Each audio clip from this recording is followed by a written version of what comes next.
赖清德就是打着反戒严体制做的戒严之实的，所以戒严文发出来，曹兴诚马上到处云讲，韩国瑜是台湾内贼，白色恐怖就是这样玩的。我给你贴标签，说你是共匪就是共匪，说你是坏分子就是坏分子。所以戒严文他不会道歉，也就是台湾明年慢慢期待，我们就是一觉醒来回到75年前戒严体制，只是我们听不到戒严这2个字，唉，大家自求多福。准备南朗中共统战纪录片下集，这是把力跟人正当化的过程，这个红线是不能踩的。你想想看，一个正常人怎么能够像魔鬼一样去屠手无寸铁南京的人民呢？就是因为有洗脑的过程，所以在他的脑袋里头，他的是蝼蚁，但他明明是人啊，所以他就在教育这些年轻人，反对民进党的人不用把他们当人看，随时把他们都无所谓，所以这是莫名其妙的邪教啊！你不要过来啊！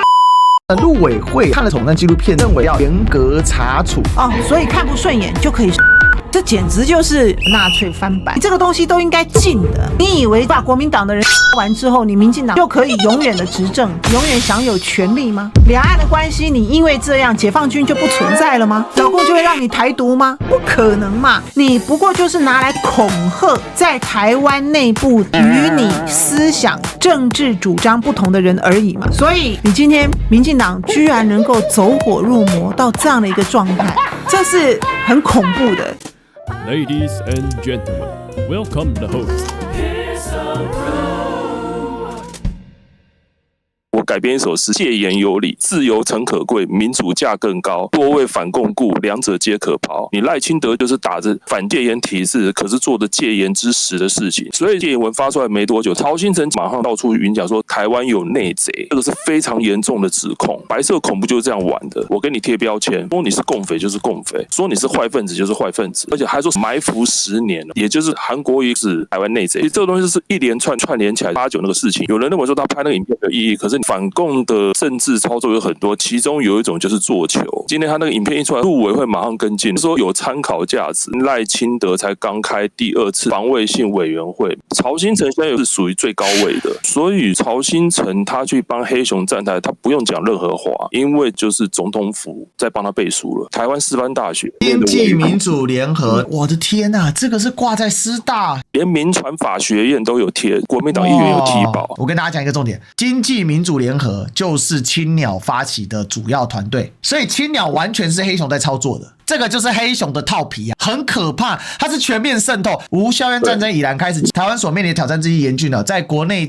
政治动荡、美国大选、国际挫折复杂的背景之下，建构台湾民主防卫工程从未如此迫切。面对威胁台湾的下一步如何走？他在各个学校，台湾民主防卫青年营，而且你去看他的课表，他都还去配合美国2027年还有后年的部分都有。所以戒严文他不会道歉，也就是说，台湾明年慢慢期待，我们就是一觉醒来回到75年前戒严体制，只是我们听不到戒严这2个字，也听不到任何什么东西。可是他那封文就是刚才讲，台湾已经正式进入重启戒严跟冷战再起的时候，大家自求多福。难怪这一波感觉到氛围的压力是更大的，因为黑熊有无限的资源，看到青鸟越玩越少人，透过政府的力量到大学里面去找人去拉人，这个做下去多少会有效果。你很奇怪，那么多黑熊的组织在全韧性委员会外围做事情，但是黑熊他还是有 sense 的，本人不加入全韧性委员会，他就是要规避监督。所以黑熊不是笨，黑熊是笑，在外部搞事。赖清德是醒，总集成，吴钊燮是狂，管国安事务，这3个刚好形成一个铁三角。哇，台湾不知道怎么办。可是还好，现在是自媒体的时代，所以这些去参加的同学，哪怕被洗脑了，他把这个事情丢到脆上面，还是有一堆人反讽他。所以如果赖清德政府都能够被我们跨过去的时候，我相信台湾迎来曙光的时间越来越近，而且越来越有希望。囧跟闽南朗中共统战纪录片下集。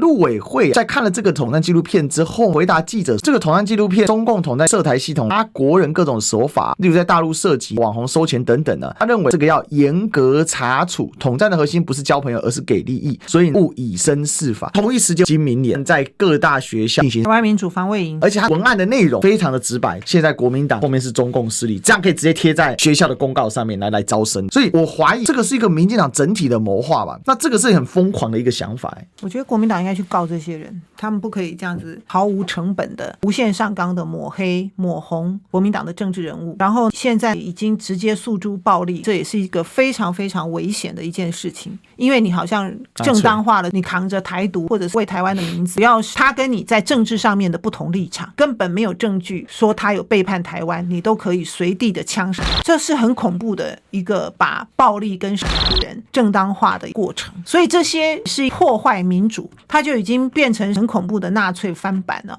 那今天台独势力走到这么的面目全非，这真的是无比无比的悲哀。然后还希望用所有的资源去洗脑年轻人，去对年轻人招兵买马，扭曲年轻人，拐一个算一个，反正他们有的是钱，有的是资源，真的是非常非常的要不得啊。所以你认为把国民党的人完之后，你民进党就可以永远的执政，永远享有权利吗？两岸的关系你因为这样解放军就不存在了吗？人家现在只要高兴马上就可以把整个台湾围起来，直接实质的在台湾的海域上面执法了。你民进党面对这个东西束手无策，然后你可以花钱花心思在拍这种毒害年轻人的心灵，你以为什么事情都用暴力是最简单的解决方法吗？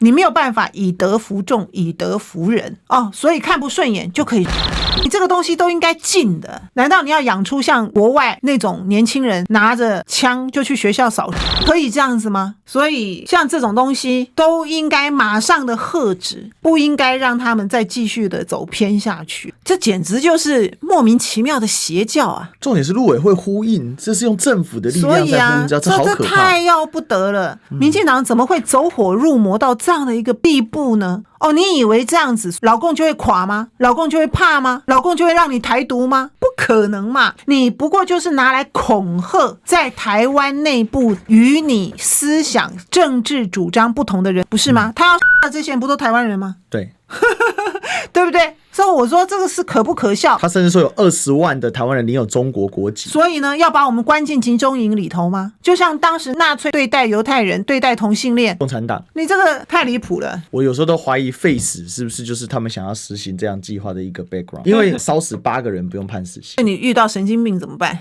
你就鼓励他，这个红线是不能踩的，这个潘朵拉的盒子不能够轻易打开的。作为一个人，你看到一个人，你要真的很不容易耶。你想想看，在战争的时候，为什么他们不把犹太人当人，可以这样虐待，可以这样集体的屠杀？